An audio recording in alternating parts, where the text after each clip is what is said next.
Hello friends. In this lesson we're going to learn about grammatical person. You might be wondering, what is grammatical person? You might even be thinking of someone like this, a person who's very grammatical. But it's not that. Grammatical person is actually how the speaker or writer shows their relationship to who they're talking to or what they're talking about in a sentence.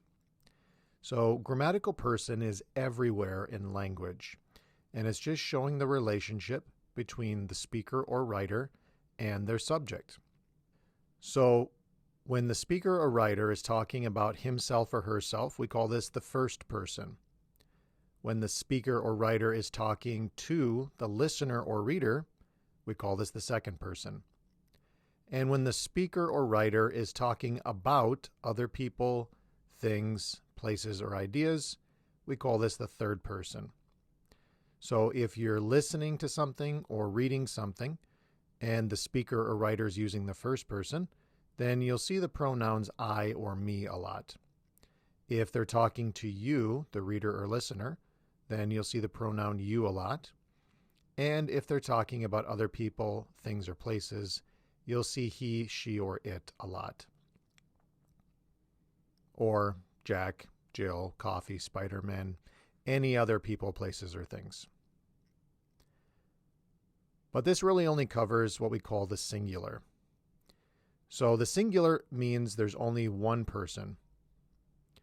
Now, we also have the plural.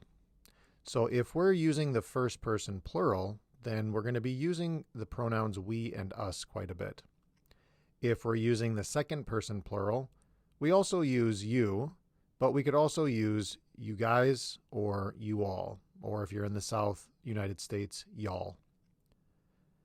And if we're using the third person plural, we're going to use the pronouns they or them. So again, that's the first person, second person, or third person, and we can use those in the singular or the plural.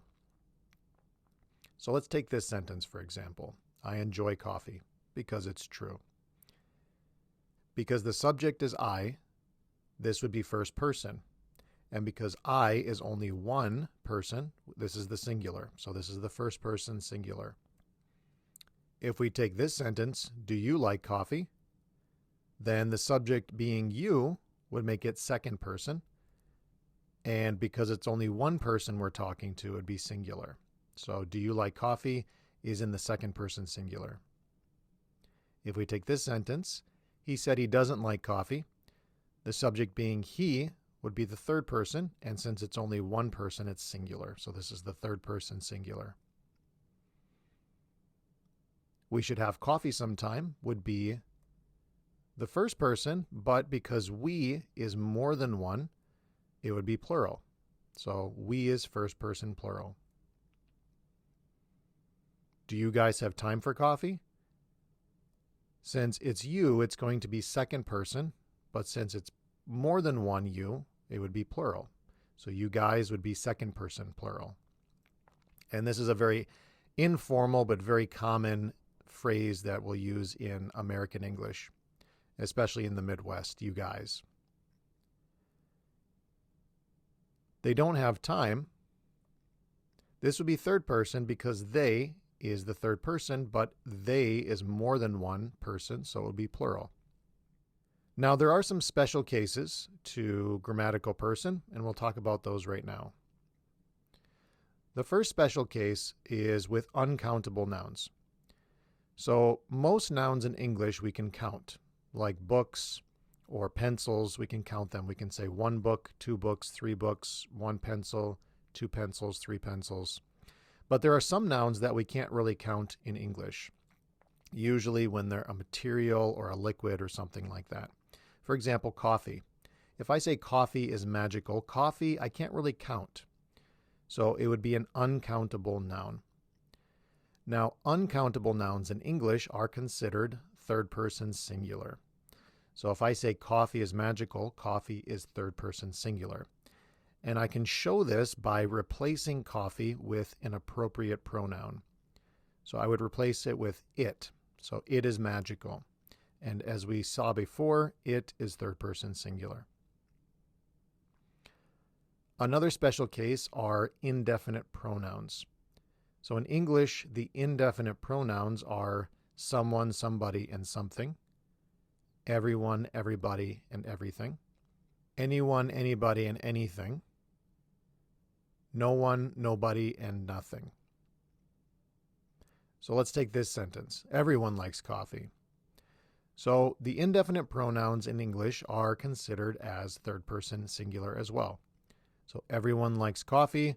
Everyone is third person singular, even though everyone would mean more than one person. So this one can be a little bit confusing with the indefinite pronouns. So be careful. If you have an indefinite pronoun as the subject of a sentence, it will be third person singular. Another special case are gerunds and infinitives in English. So for example, if I say drinking coffee is magical, drinking coffee is an infinitive phrase, and it's going to be treated as third person singular. So drinking coffee is magical could be replaced by the pronoun it. It is magical. And again, it is third person singular. So gerund phrases in English are third person singular. So you just have to look for that ing at the beginning of a sentence. And that will be third person singular.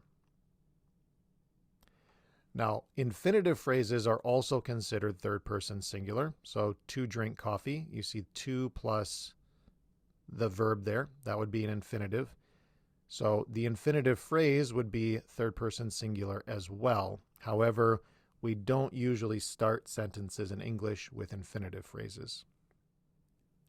At this point, you might be wondering, why does this even matter? Well, it matters for a few different reasons, and they're very important reasons. First of all, it matters with using pronouns. If we want to replace a noun phrase, or a gerund phrase with a pronoun, we need to know which pronoun to use. So for example, that guy said he doesn't like coffee. That guy is a noun phrase. Now, I'm not going to keep saying that guy over and over again. I probably want to replace it with something else. So I could replace it with the person's name, like John said he doesn't like coffee. But most likely I'm going to use a pronoun, which would be he in this case. So that guy, since it's third person singular, would be replaced with he. Or if I say John and Jim don't have time, I can see there's two people here, so it's going to be plural. And they're other people. It's not I and it's not you, so it's going to be third person. Third person plural then would become they. So they don't have time. Now, if I say my wife and I like our coffee black, my wife, that's another person, and I, that's two people, so it's plural, but it includes I, so that would be first person. So it's first person and plural, and the pronoun for that is we. Another reason grammatical person is important is for subject-verb agreement. So this is what happens when the subject of the sentence and the verb in the sentence have to agree with each other, because the verb will change depending on what the subject is. For example, I would say, I like coffee. So I here is the subject, and like would be the verb. Or I could say, you like coffee. So same verb, different subject. Or we like coffee. Same verb, different subject. We could also say they like coffee. But when we get to the third person singular, we see the verb changes a little bit. We add that little S on the end of it. So this is in the present simple tense. He likes coffee. So I need to know that in the present simple tense in English, if the subject is third person singular, then I need to add that S onto the verb. That's subject-verb agreement. Or if I'm making a question, I could say, do you have any coffee? Do we have any coffee? Do they have any coffee? But when we get to the third person singular again, does he have any coffee? So we're adding that S on the helping verb do. So do becomes does. Does he have any coffee? So this affects some specific verbs and some specific verb tenses in English. For example, the simple present verb tense, which I mentioned before. In the simple present, we use the helping verb do. Now, if the subject is I, you, we, or they, then we're just going to use the regular verb do. But if the subject is third person singular, he, she, or it, then we're going to be using does, or adding s to the main verb if we don't have the helping verb. If we're using the present perfect verb tense, we'll see the helping verb have. And if the subject is I, you, we, or they, we'll just use the basic form have. But if the subject is he, she, it, or another third person singular subject, then we have to change it to has. And then there's the be verb, which is the trickiest verb in English, and we use it for the present simple, the present progressive, and the present passive. Now, if the be verb is your verb and the subject is I, that becomes am, I am. You, we, or they becomes are, and he, she, or it becomes is. If we're talking about the past, then I, he, she, and it use the same form of be, was, and you, we, and they use the same form, which is were. Another reason why grammatical person is important to know is when we're reading something or listening to something, if we're trying to identify the perspective of the writing or whatever we're listening to. And that means what viewpoint is the author or speaker using when they're talking about the subject. So if we take, for example, this paragraph out of the book, My Side of the Mountain, just look at the pronouns in this paragraph. You'll see I and my a lot in here. So because I'm seeing I all over the place, then I know that this is written from the first person singular perspective. So this means that the author is writing about himself or herself. They're telling it from their own view or their own perspective. Now, if we take this example from the Dr. Seuss book, Oh, the Places You'll Go, just look at the pronouns here. You'll see you and your all over the place. So that means that this book is written in the second person perspective. That means that the author is writing to you, the reader. Or if we take this example from the Harry Potter book and look at the nouns and pronouns, you'll see they either use he, him, or the names of specific people. So that means that Harry Potter is written from the third person perspective. The author is not talking about herself, and the author is not talking to you, the reader. The author is talking about other people, places, things, or ideas. So this is another reason why it's helpful to understand grammatical person. So to review, we've got first person, second person, and third person, singular and plural. Now let's take what we've learned and practice a little bit.